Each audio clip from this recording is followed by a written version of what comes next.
रामायण को हिंदू धर्म का सबसे पवित्र ग्रंथ माना गया है। इसके सभी पात्रों का अलग महत्व है। प्रभु श्री राम को हम भगवान के रूप में पूजते हैं और माता सीता को भी उनके साथ ही पूजा जाता है।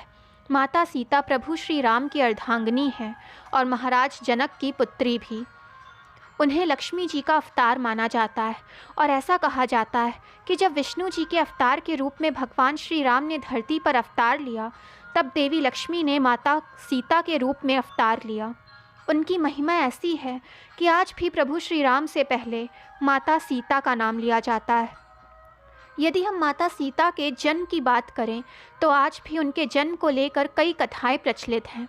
सीता जी का जन्म एक रहस्य है। तो आइए जानते हैं माता सीता के जन्म से जुड़े कुछ रहस्यों के बारे में। पौराणिक कथाओं के अनुसार माता सीता राजा जनक को ज़मीन के नीचे मिली थी। महर्षि वाल्मीकि जी की रामायण के अनुसार राजा जनक के समय में एक बार मिथिला राज्य में अकाल पड़ गया। ऋषियों ने राजा जनक से यज्ञ का आयोजन करवाने के लिए कहा, जिससे कि वर्षा हो और उनके कष्ट मिट जाएं। यज्ञ की समाप्ति के अवसर पर राजा जनक अपने हाथों से हल लेकर खेत जोत रहे थे।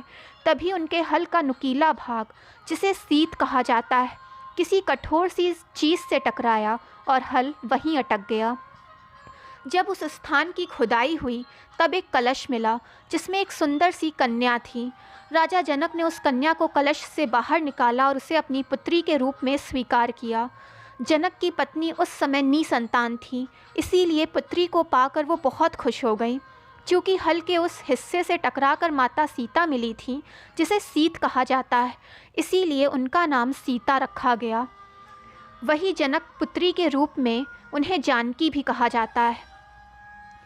यदि माता सीता के जन्म की बात करें तो एक और प्रचलित कथा के अनुसार रावण ने कहा था कि यदि उसके हृदय में अपनी पुत्री से विवाह करने की इच्छा उत्पन्न हो गई तो उसकी पुत्री ही उसकी मृत्यु का कारण बन जाएगी। इसी बात को सही साबित करने के लिए एक बार ग्रतसमत नाम के एक ऋषि देवी लक्ष्मी को पुत्री के रूप में पाने के लिए प्रत्येक दिन मंत्रोच्चार करते थे और कुश के अग्रभाग से एक कलश में दूध की कुछ बूंदें डालते थे। एक दिन जब ऋषि आश्रम में मौजूद नहीं थे, तब रावण वहां आया और वहां मौजूद ऋषियों को मारकर उनका रक्त कलश में भर लिया। इस कलश को रावण ने अपने महल में छिपा दिया। उस समय रावण की पत्नी मंदोदरी उस कलश को लेकर बहुत उत्साहित थी। एक दिन जब रावण महल में नहीं था, तब मंदोदरी ने उस कलश को खोलकर देखा। मंदोदरी कलश को उठाकर उसमें रखा हुआ रक्त पी गई, जिसके कारण वो गर्भवती हो गई। मंदोदरी को ये भेद किसी को पता न चले, इसीलिए वो लंका से बहुत दूर अपनी पुत्री को कलश में छिपाकर मिथिला भूमि में छोड़ गई।